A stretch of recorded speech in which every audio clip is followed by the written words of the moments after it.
Аккуратный, ухоженный zodagon qizlarning 5 ta belgisi. Endi jon uka oqsuyaklardan demoqsizlar, to'g'rimi?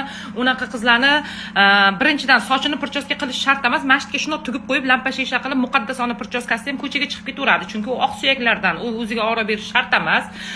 Keyin xohlagan kiyimini kiyaveradi, asosan oversize, tepasi bilan pasti bir-biriga mos kelmaydi, chunki u zodagon. Keyin tirnog'iga manikyur qilingan bo'ladi, lekin обязательно yo mana bu qo'lini tishlab g'ajib qo'ygan bo'lish kerak, bir chetida mana bunaqa bo'lib o'yilib yo sinib qolgan bo'ladi-da manikyurini.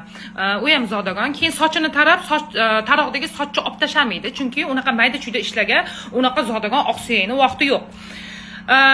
Keyin bir 100 ta yuz uchun uxodviy kremlari, narsalari bo'ladi, lekin bittasini ham ishlatishga vaqti bo'lmaydi, chunki yotgan paytda irinadi-da, u tushundingizmi?